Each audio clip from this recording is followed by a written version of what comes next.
Welcome to Georgia Tech. Welcome to this Cybersecurity Summit of the Institute for Information Security and Privacy. Welcome to the Sam Nunn Bank of America Policy Forum.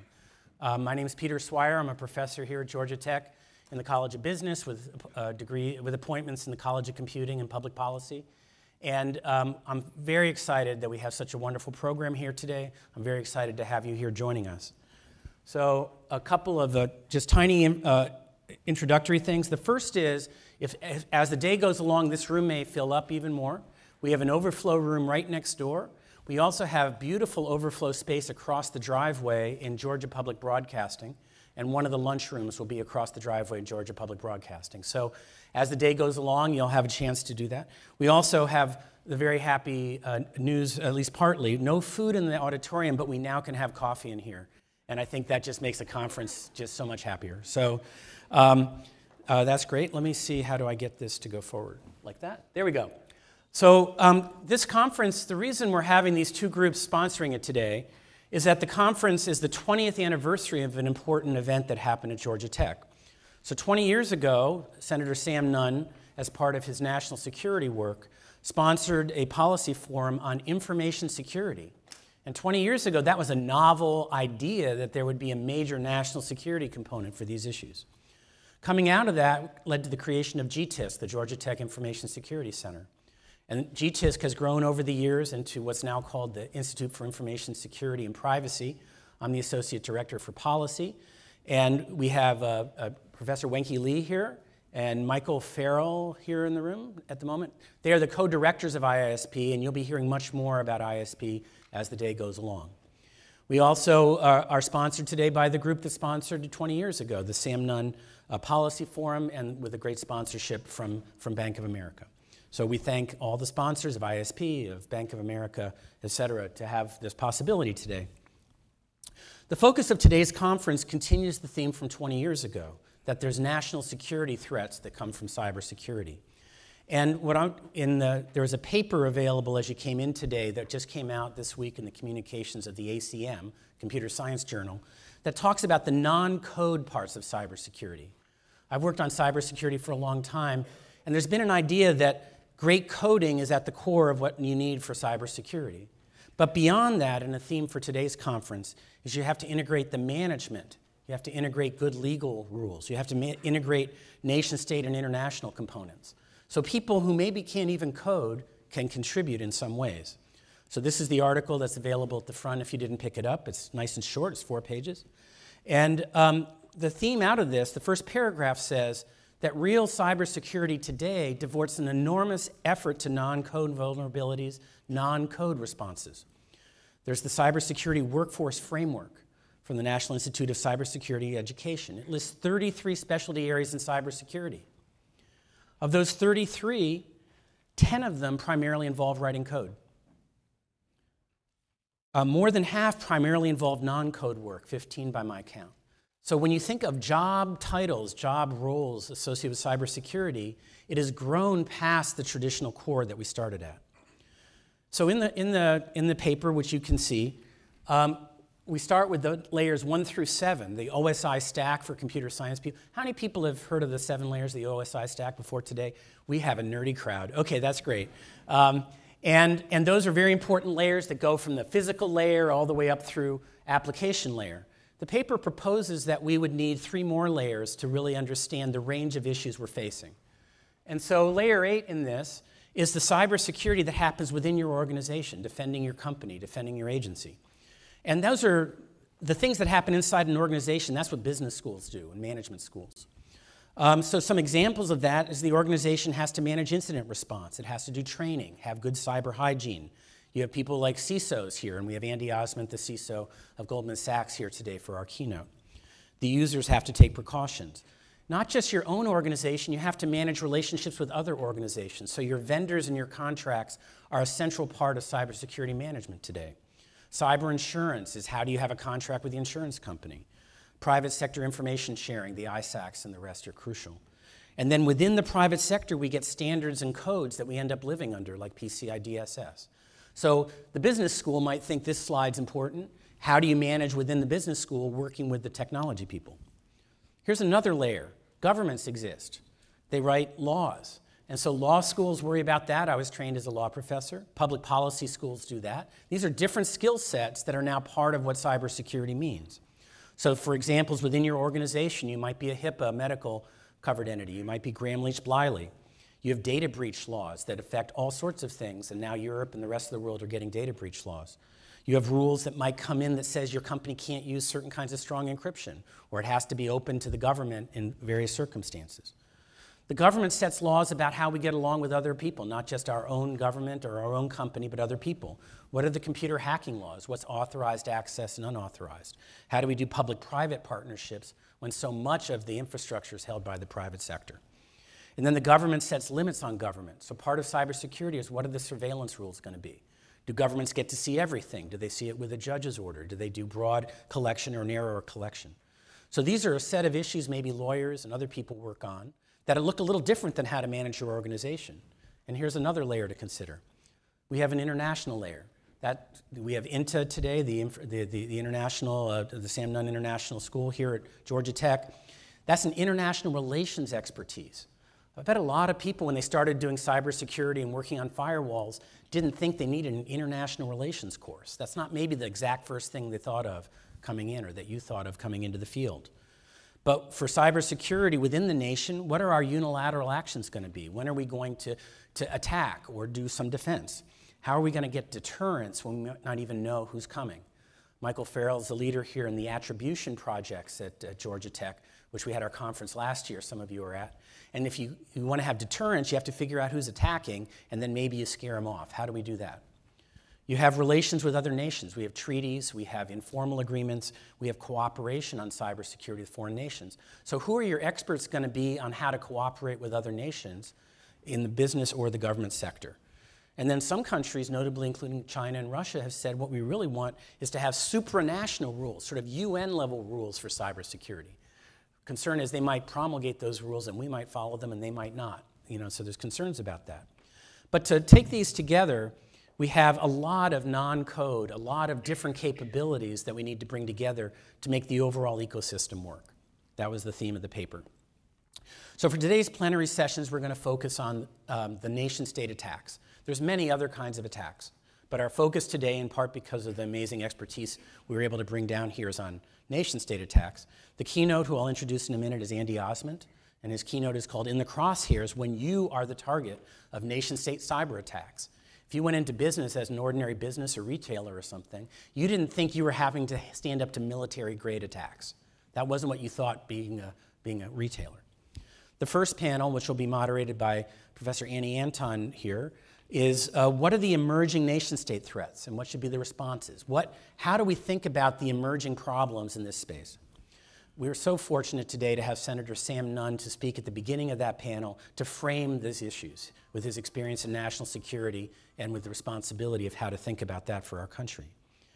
In that first panel, we have very senior leaders in recent years from the Department of Defense, the head of the policy for all of the Department of Defense. We have the former Deputy Director of the National Security Agency, former Deputy Director of the Central Intelligence Agency.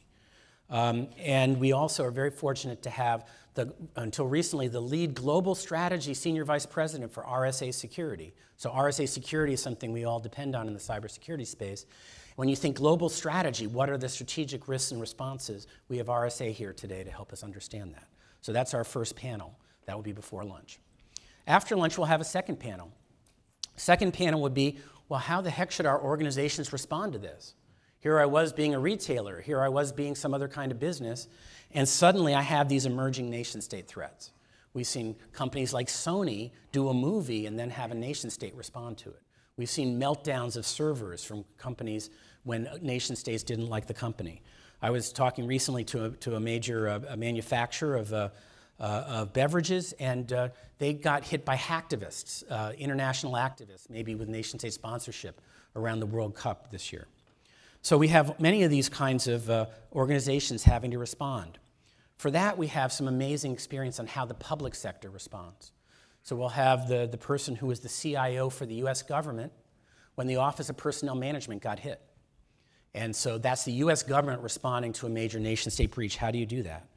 We have the top lawyer from DOJ who worked on these national security issues. We have the former vice chair of the Joint Chiefs of Staff. So we're having perspectives on how to respond to attacks.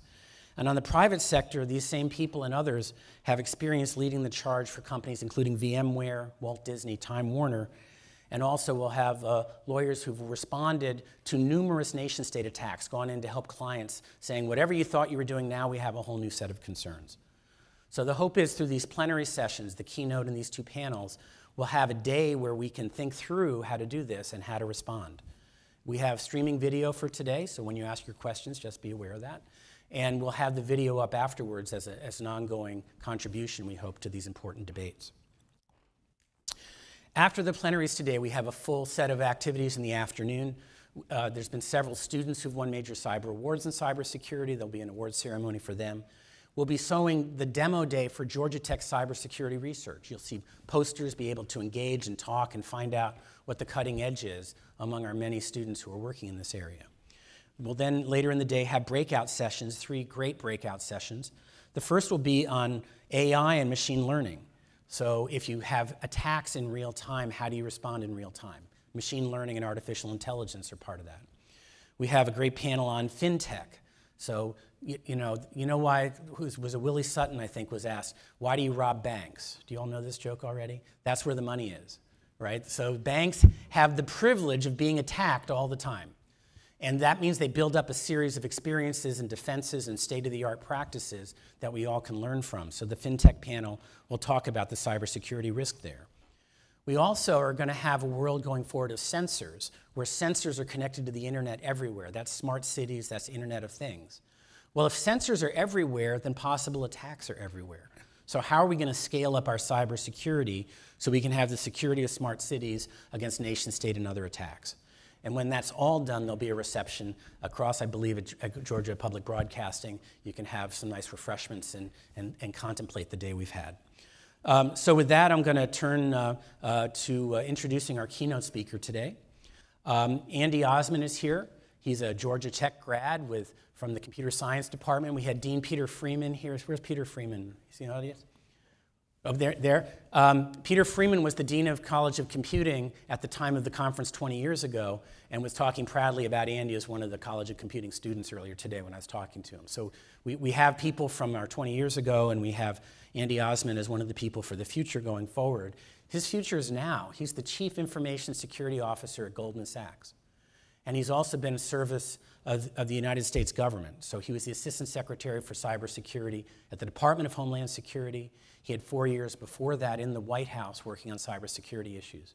So before I ask Andy to come up, I ask you to reflect on, in some ways, we're having the entire US government cybersecurity expertise here, Homeland Security and White House, NSA, CIA, Department of Defense, military. We're having people who've lived those experiences, and now we can have a real chance to think about how to understand the problems and how to work towards solutions. So with that, I'm very pleased and proud to have Andy Osmond come in for our keynote address. Thank you.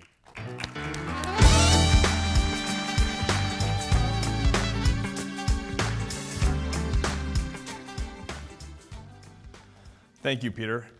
I have to say, I was looking through the program to see, gee, who else do I know here? And I looked through the list of speakers, and I thought, wow, this is like the best reunion party I could possibly imagine, both for government experience and plenty of my colleagues from the financial services sector. So I am just deeply impressed by the group you've got before you for the rest of the day, and honored to be able to start things off.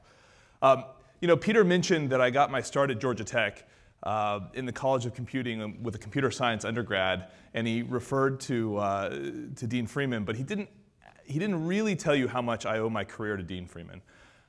When I was about to graduate, or actually just after having graduated, I was looking at all these different companies to work on. I wanted to work in cybersecurity, so you know, I applied for jobs, I got some offers, and I looked at all the offers and I thought, oh, these are all so narrow. To be an analyst just only looking at malware, or to be, you know, this, and you know, with the hubris of a 22-year-old, I was like, but I'm so smart, I should be doing something bigger than that. You know, in retrospect, maybe not. And I went and I talked to Dean Freeman. He said, you know what? I see that you've got all these interests, and there's a lot that you want to do. And I've been thinking, we don't actually have anybody who runs cybersecurity for the College of Computing. So why don't we talk to you about that? And so my first job after Georgia Tech was actually to work for the dean, doing cybersecurity on Georgia Tech's College of Computing Networks. And honestly, every other job I've been in ever since, I think to myself, why did I leave that job? That job was amazing. It was so fun. They gave me such freedom. And I learned so much from the people there who were so gracious in mentoring me. I cannot imagine a better start in this career field than having that time to just truly explore every aspect of security. I'll say one more thing about it and move on. But my first day I showed up, I'm full of vigor. And I go and I talk to my boss. I say, all right, I'm here. What do you want me to do? And he said, well, secure us. I said, yeah, but how should I do that? He's like, well, that's your job. and he was joking, of course, and he gave me a lot of mentorship, but it was that kind of autonomy. It was like, look, we hired you to do this. We think you have the skill to do it, so we're going to let you take this in the direction that's right. And then every other job since then, I think, man, it was so fun working at Georgia Tech, and here I am late at night in the Pentagon or in the White House, and I wish I were back at Georgia Tech right now. So thank you, Dean. I want to talk a little bit today about some of my government experiences and what it looked like from the government side, and then talk about some of my experiences now in the private sector and sort of how those two different perspectives line up. You are going to hear from such a great cast of people throughout the day that will also have different perspectives on many of the same experiences, and I think you'll benefit a lot from hearing that.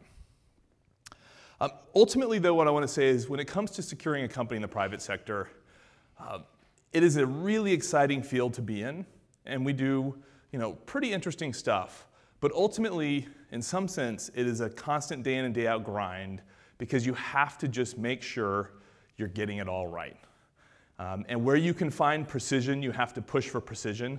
Where you can assure yourself that you have patched 99.9999% of your boxes, you have to do that.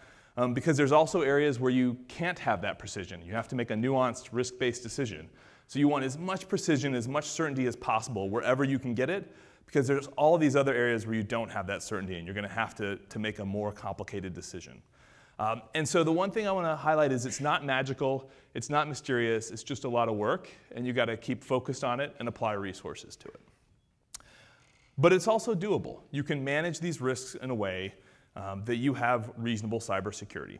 Not perfect cybersecurity, nobody can afford that, but reasonable cybersecurity and high resilience against cyber attacks. So let me start by talking a little bit about some experiences I had in the government. I like to think about the bad guys.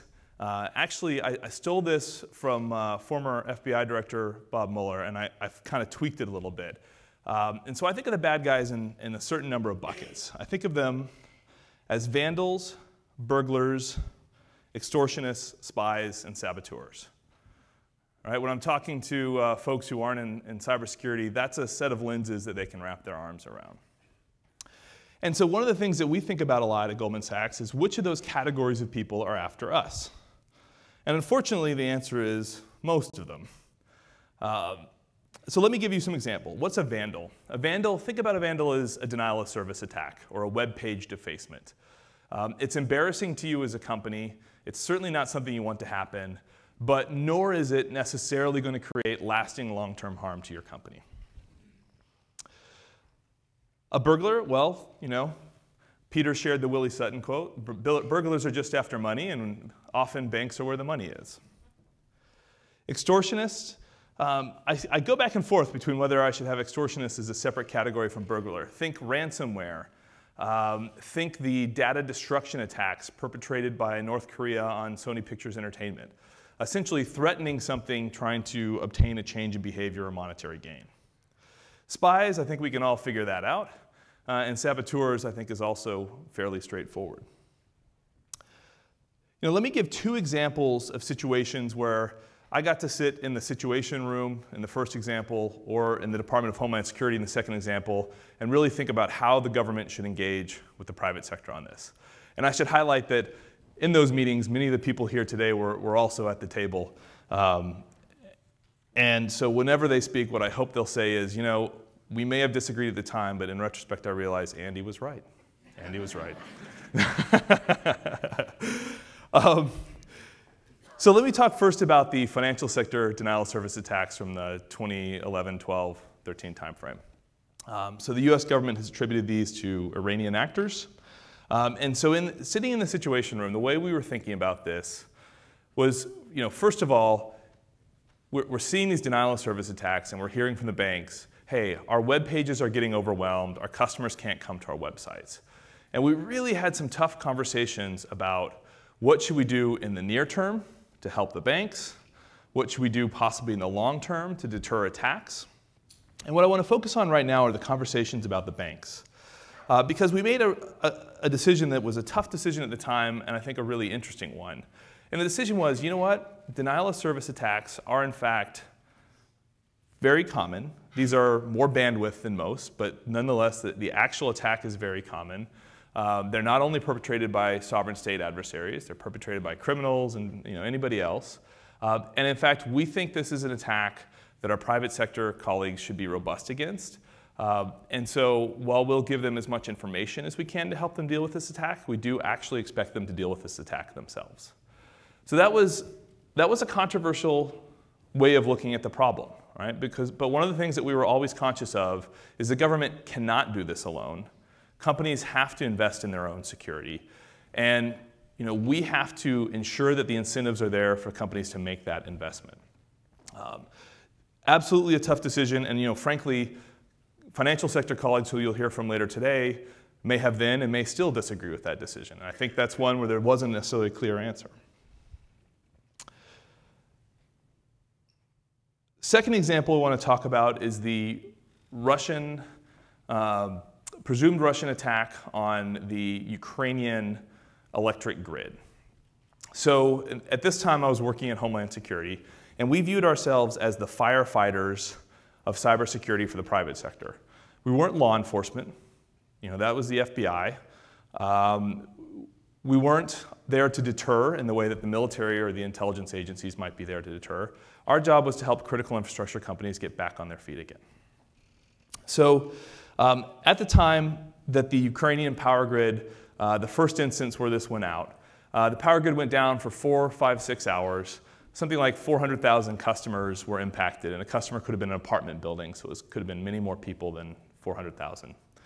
And I'll be honest with you, my very first reaction on this, we got calls all the time about outages, and in general it was like, we think we've had a cyber attack, and then a day later it was, okay, well actually somebody just kicked the power cord in our data center, and the data center went down. Right? So we had a lot of false alarms. Anytime there was a major IT security event, people were quick to say this was a cyber attack. So we had to have a little bit of skepticism around these things. But we had colleagues in the Department of Energy who were very clued in with our Ukrainian counterparts in other parts of the government, FBI, Homeland Security, you name it. And we all concluded that this was something worth investigating. And so we sent a joint team to the Ukraine to work with folks there to investigate. It was a really fascinating attack, presumed to have been started by phishing, and for the adversaries to have been in that network for quite some time. And then when they actually executed the attack, they did a few things. First, they took down the interface between the traditional IP-based network and the control systems, the systems that control the physical world. And they essentially overwrote the firmware in a way that you had to fully replace these systems that interface between their regular IP-based network and these control systems. And those are not necessarily easy to replace. Not the hardest thing in the world to find, but you're not going to go to your local Best Buy and pick it up. Certainly not in the Ukraine. They had wiper malware installed on the Windows boxes. So this was malware that would, when you rebooted the machine, wipe the hard drives, make them very difficult to recover. And then what I thought was actually a very graceful way to handle this is they said, all right, well, we have to reboot all these machines. And so what we'll do is the universal power supply is controlled over the network. And so we're just going to schedule the universal power supply to turn off. And so they had turned off the power itself. Then they scheduled the universal power supply to cycle off so that when people turn the universal power supply back on, the computers then wipe themselves.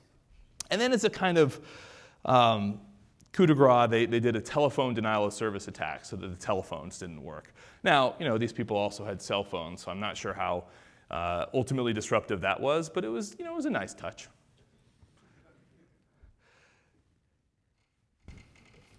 So the role that we focused on in that attack was really, how do we get information about this out to the private sector? How do we help energy companies understand what happened in this situation in the US so that they can better protect themselves from similar attacks in the future? And so we launched a nationwide tour. We published documents, all with our interagency colleagues, and did everything we could to raise awareness of this. But that's still a very hard problem, because we're often torn in the US government between the desire to raise awareness without sort of making documents public. And this was a constant tension in these conversations the whole time I was in government, was how do we raise awareness with key private sector colleagues without just posting something on a website for the whole world to see. And that tension has really not gone away. I think over time we got better at it, which was to err on the side of disclosing more broadly rather than disclosing more narrowly. So let me focus now on what we do actually in a private sector company.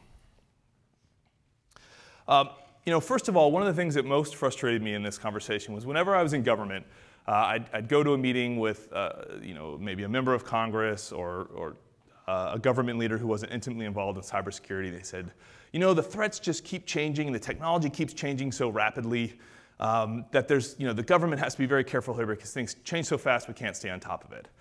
And that made me think about this time in 2005, I think. When I was doing a PhD, I interned at Merrill Lynch. And when I was there, they asked me to do a presentation for the bank senior leadership on phishing. At the time, I thought, wow, this is the dumbest thing to do ever. Phishing is a dumb attack. It's so simple. It's not interesting at all. And we're so going to solve this in the next year or so that why am I bothering to brief the bank's leadership on this? Well, OK. Not the first time in my life that I've been wrong and a little stupid. Phishing is still how it happens. The vast majority of the time, how does somebody break into your network? By phishing. When it comes down to it, the vast majority of private sector break-ins are still the basics. It's phishing. It's a watering hole attack. How many folks here know what a watering hole attack is?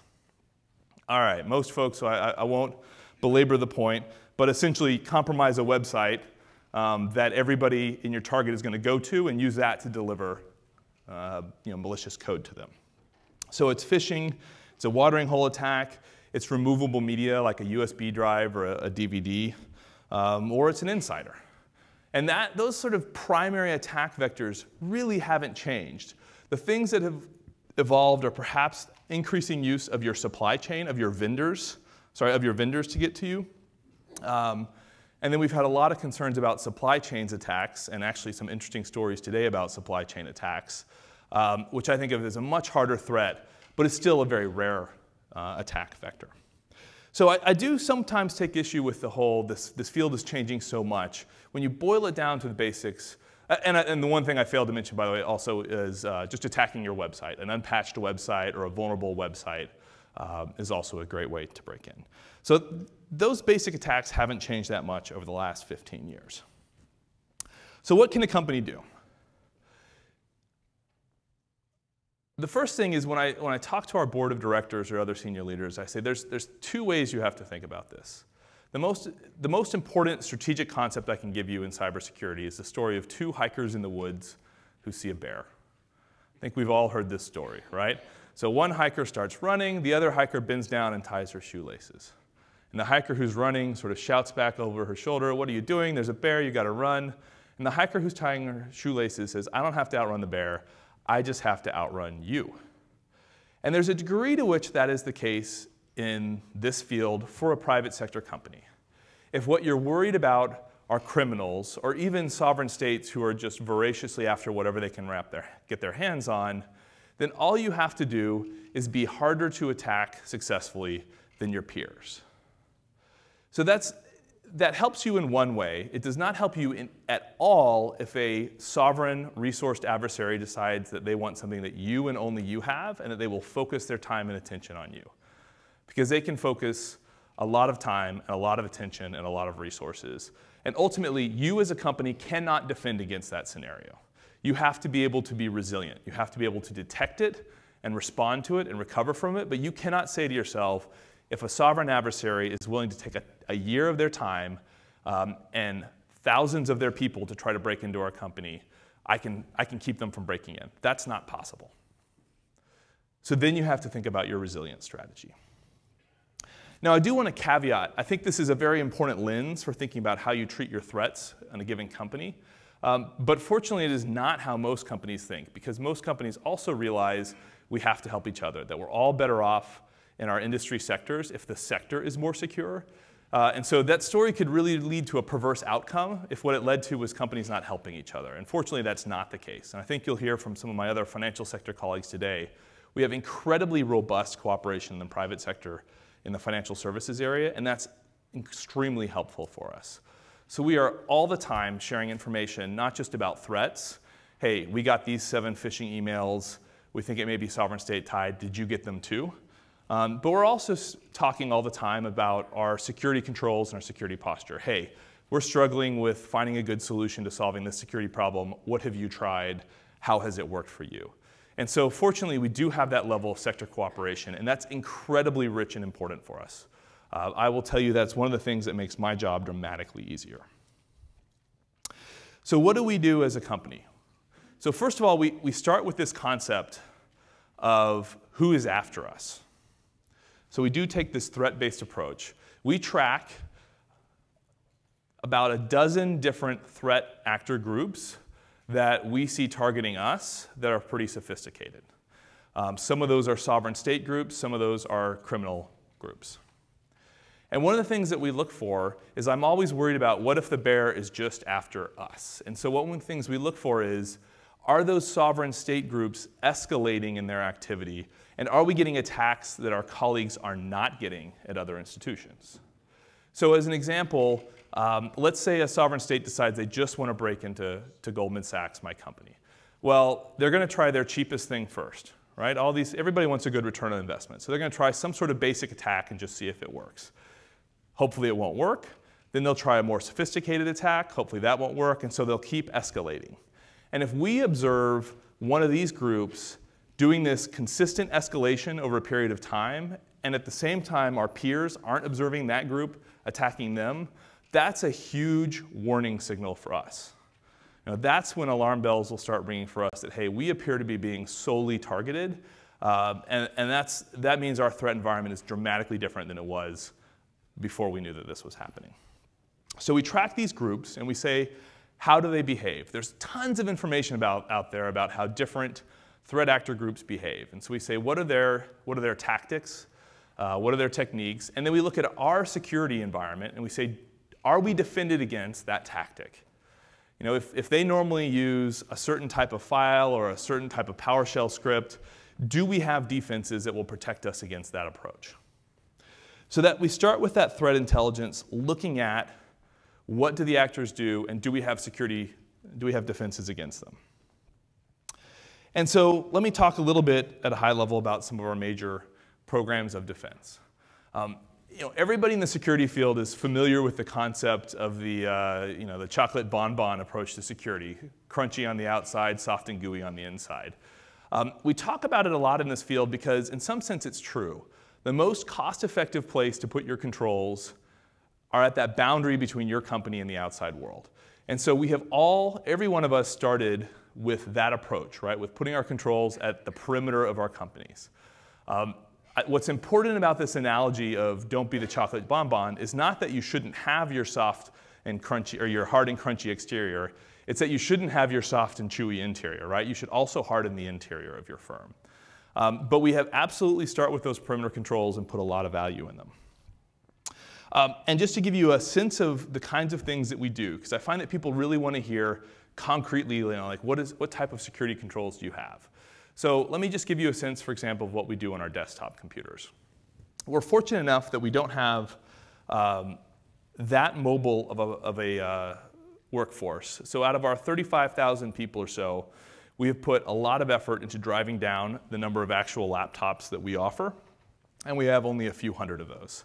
Every single other person has a virtualized desktop. So they have a thin client, and then there's a server somewhere that has their actual desktop on it, and the thin client is dumb and is essentially just showing a video of their desktop to them and relaying mouse clicks and keyboard signals. That is incredibly powerful for us, because what we use as a control then is, if you get a phishing email and you click on the link, if we actually think anything happens, we do an investigation. But most of the time we say, you clicked on the link, we had rewritten that link through an incoming control and already blocked it, so nothing happened when you clicked on it. But you know what we're going to do?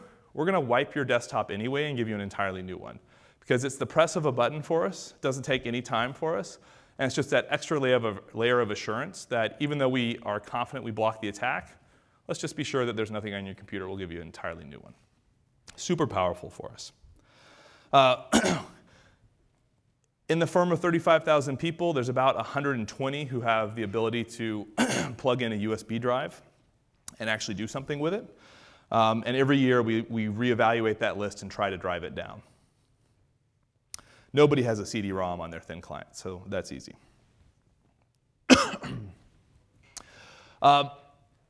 We worry about how do we stop malware if it actually lands on your desktop. So we do the application whitelisting software. We have your regular antivirus. And by the way, I think we're all tired of antivirus and we think it's not useful, but surprisingly, we still catch stuff with antivirus. We have the sort of advanced threat detection I think EDS space, where they're looking for signs of malicious adversary behavior. We have all these controls and agents running on our desktop. And what I always find interesting is, with everything we do to stop malware from even reaching your desktop, and certainly from executing once it gets on your desktop, we still find a few times a month that malware has at least landed on the desktop. Not often that it actually executes, but that it actually lands on your desktop far more than I would have expected. That's a sense of what we do on the endpoint. Peter, can I get a glass of water?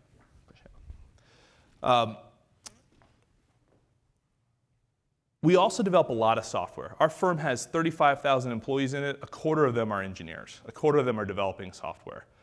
And so we have to worry a ton about our software development lifecycle. If those 9,000 or so engineers are developing insecure software all the time, we are going to be so far behind that we'll never catch up. So we have to worry about what controls we put in place to make sure our engineers code securely in the first place. Education is a part of that. And most cybersecurity professionals I know are really bored by the concept of education, but it is such a powerful tool for affecting change in your organization. So if you're out there and you think, I don't find education that exciting in cybersecurity, let me tell you that that's crazy. And at Georgia Tech, sitting in this auditorium, I hope we can all appreciate that education is the most powerful tool out there for securing both an enterprise and our nation. We also do things when, as much as possible, we're constantly trying to move security tests earlier in the life cycle of the product.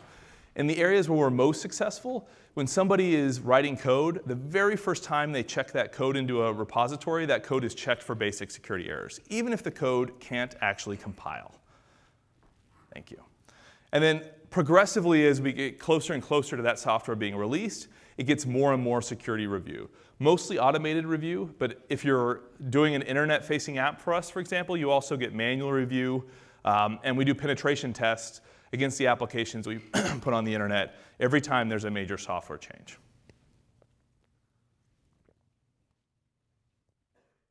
So that's a sense of the kinds of controls we put in place. I know I need to leave time for questions here, so I'm going to speak a little bit now about areas where I think government, from my perspective now, what government can do more of or do better. And I will say that just a few years ago, when all of us in the audience were in government, it was all working great. So I don't know. That's all I have to say about that. I think one of the things that's most important for government, and that government has gotten better at, is actually defining who should they focus on. And I think that's where the concept of critical infrastructure is incredibly important. And even more than that, there was an executive order that sort of laid out the most critical of the critical infrastructures. And the shorthand for that is called Section 9 companies. I think that's hugely important because, by and large, the government can't help every company in America. So figuring out where to concentrate those resources is incredibly valuable. Obviously, something that companies can't do and the government can is to deter our adversaries. All right, where I'm sitting, I don't really have a way of changing North Korea or Iran or China or Russia's behavior, but the government does. That's one of the most critical functions that the government can possibly perform. I know if you've been in this field for a while, you may be tired of hearing of information sharing, but it remains extremely powerful. And one of the things that I have to say I was most surprised by in transitioning to the private sector is how the products, the information sharing products we released at Homeland Security that I thought of as our most boring and least useful products because they weren't that sophisticated, are actually the ones that my company and others I talk to use the most consistently, find the most valuable. That continues to surprise me. They weren't the sexy products, they're the very basic products, but just the fact that they came from the government, they had the imprimatur of the government, and a little bit of extra information was incredibly valuable. Shared expertise. Whether that's the Department of Energy, working closely with energy companies, NIST and the cybersecurity framework, Homeland Security, working across critical infrastructure, you name it, any shared expertise, and then of course the National Security Agency and all the bulletins that they've put out over time from what used to be called IAD, all of that is incredibly valuable resources. And the more expertise the government can share, the better. And then frankly, although the government doesn't love this, we also in the private sector take a huge advantage of the people who leave the government and hiring them and bringing their expertise into our organizations. That was frustrating for me when I worked at Homeland Security and my best people kept getting poached. But it is actually a sort of necessary circulation of ideas and training throughout the public and private sector. Building capacity, creating more cybersecurity professionals. And a key program for that is the NSA DHS Cybersecurity Centers of Excellence, and we are standing in one today. I will tell you that one of the things that I thought was most powerful when I was always most interested in using when I worked in the government was the government's market power. I have not seen the government use that very successfully, and so I'm losing faith in that the government can effectively use its purchasing power as a way of shaping the marketplace. Let me close with an invitation. I have to justify for my organization why I'm here. So let me close with the invitation of Goldman Sachs is a great place to work, and we're always hiring cybersecurity professionals and other engineers. You get to work on very cool problems in an organization with much more resources at its disposal in many ways than I had when trying to secure a government agency. So let me encourage anybody out there who's a student or looking for a career change to think about us and reach out if they're interested. So with that, I'd love to open up the floor for questions.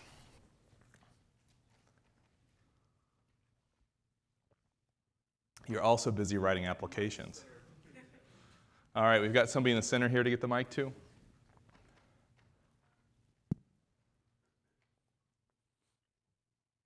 And if you do have a question, go ahead and raise your hand anyway, and we can maybe get you another mic as a backup and make this a little bit faster of a process. Yes, how are you? This is my name is Ngazi Easy. I'm with ADP. Just have a question for you as it relates to your time in the government. What are your thoughts on regulating software development? A lot of code is buggy from the beginning and is pushed into the market.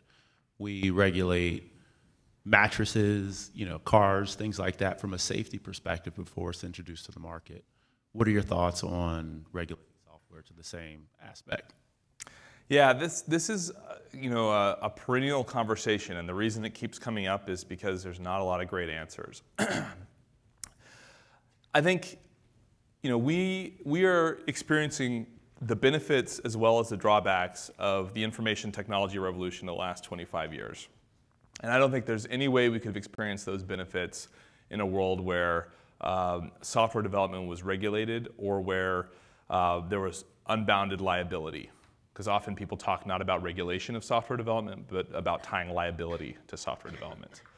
And so, there's this question of how do we secure the golden egg without killing the goose that lays the golden egg? And I'm not persuaded that there's a way to do that with liability for generalized software development. That being said, I think you could look at And in fact, there are specific cases where there is a much more rigorous process. So implanted medical devices, things of that nature. I do think that we can look at regulatory regimes, and we do, in fact, in that implanted medical devices space. So I think it's less useful to talk about it as a holistic thing with respect to software, and more useful to talk about, are there specific cases where we're willing to make the trade-off of safety and security versus the innovation that would come otherwise? And I think there probably are. But I think they're relatively narrow cases when you look at the bulk of software that is produced. I think there's a question back here. Somebody. You hear me? Yep, we can hear you. Okay. I have actually two questions. So one is what happens is in the organization like yours, you have solid teams for security, but apparently the third parties that you have to sometimes rely on for the niche skills becomes the weakest link. Yeah. So how do you basically manage that and make them stronger, or what exactly that I'm curious on? And the second part of the question is that often even though we have suite of products from commercial and in-house, the user experience is often becomes a critical issue when we're basically turning the dial on security for too much. So how do you what do you advise on that? How to manage those issues with where you have to compromise security or turn the dial a little bit down for user experience? So on the first, the sort of vendor or third-party security, this is a really tough problem. In some sense, I would love to be able to have more assurance about the security that my vendors offer, right? So what we do right now are risk assessments where we query them about their practices, sometimes ask for evidence. We occasionally go on site to look at a vendor. You know, it helps with some companies, it doesn't help with others. In some companies where we can go on site and they say we don't allow removable media access, we say, okay, let me plug a USB drive into that computer.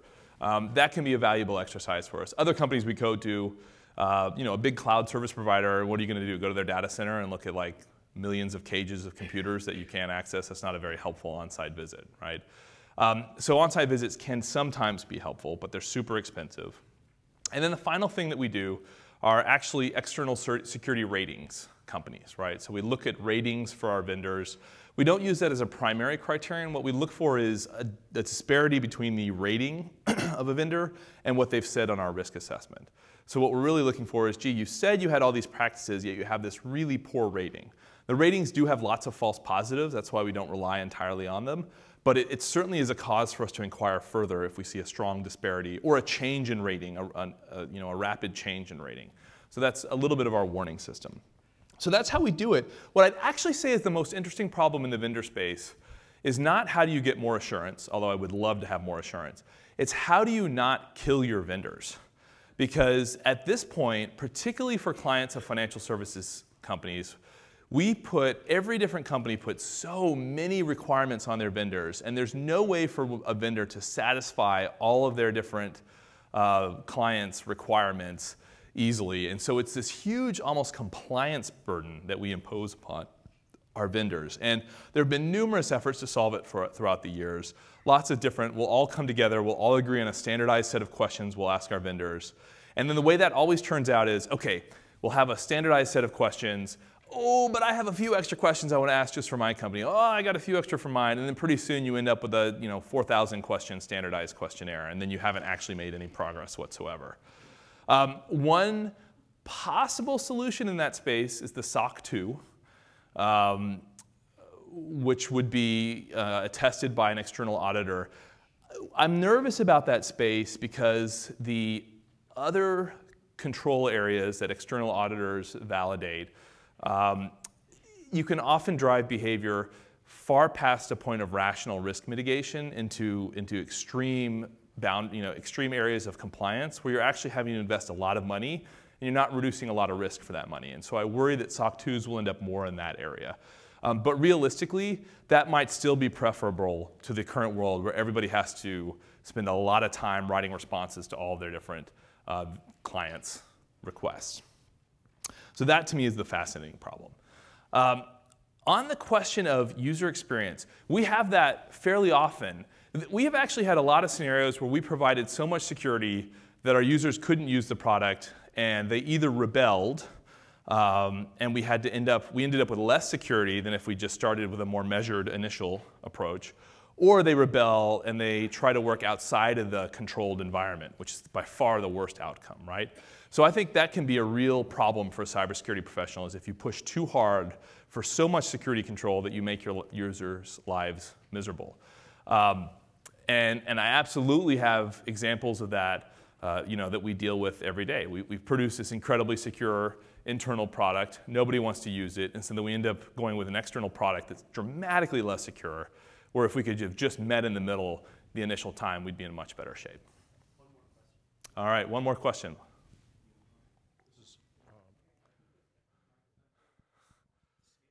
All right, I can get both of you, but nobody else. All right.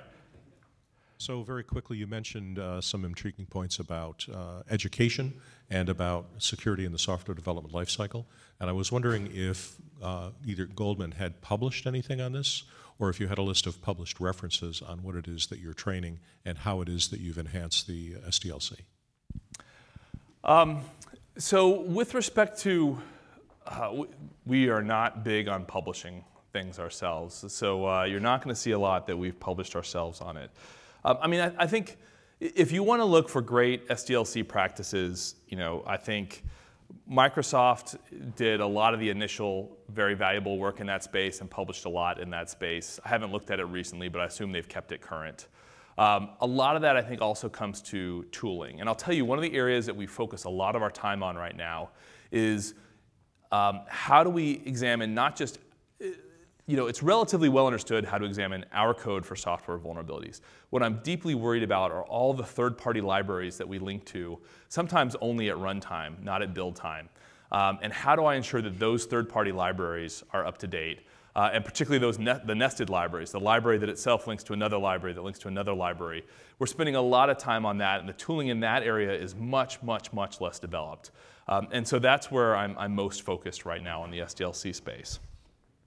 On the education side, we are working with a company right now that creates virtual, it's a company called Immersive Labs, that does training sessions where they have a virtual desktop. And essentially, they start off as training for penetration testers, and they will let you load a virtual Kali Linux, create a target for you with known vulnerabilities, and sort of guide you through how to find those vulnerabilities. And we find that to be very powerful training for our employees, because you're really doing something almost live, but you're doing it in this virtualized environment. And they've branched out from penetration testing, and we're actually working with them on secure development training. And our ideal would be for a developer to have to look at some code, find flaws in that code, fix the flaws, and then run it past an analysis tool that would tell them whether they had fixed the flaws or whether they had introduced any new flaws. That's the training, my sort of training ideal that we're trying to move towards. Next question. Let's see. Hey, Andy, this is Frank, fellow GT alum. So you mentioned several things in your talk, and what I really liked is when you talked about the software development side. And so, and I'm very pleased that you are running continuous integration that are doing your static analysis tests on early commits. No one should underestimate how important that is. So I want to go into your patching story. You think of like Equifax, where they didn't patch their CV fast enough, so they got popped with a remote code execution.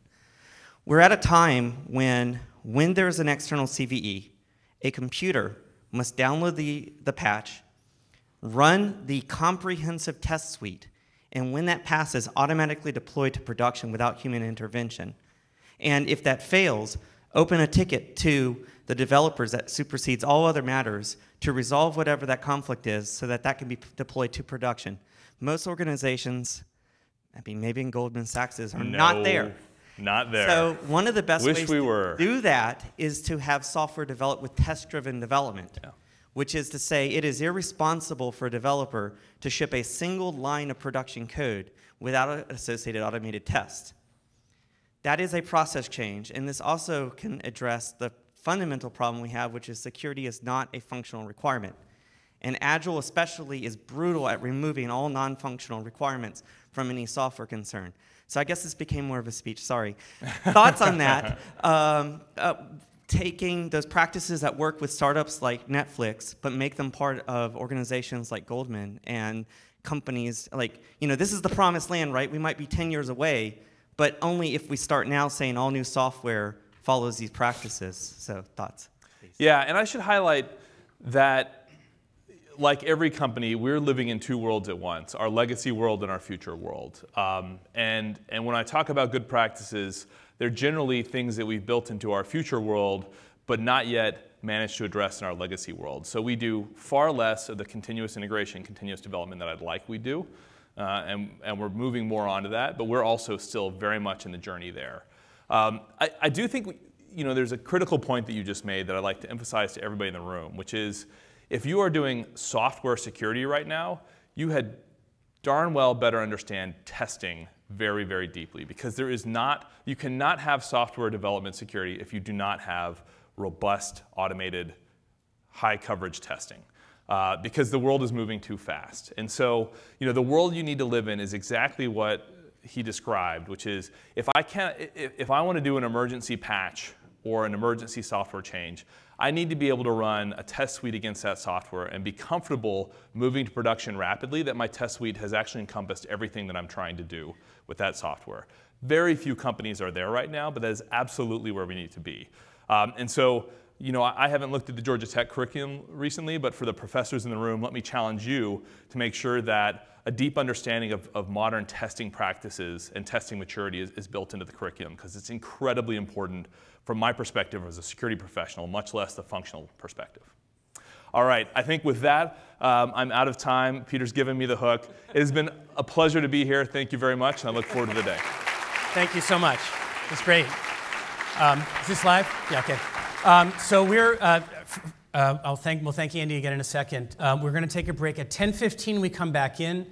Senator Nunn will then be starting his overview of some of the issues as he sees it.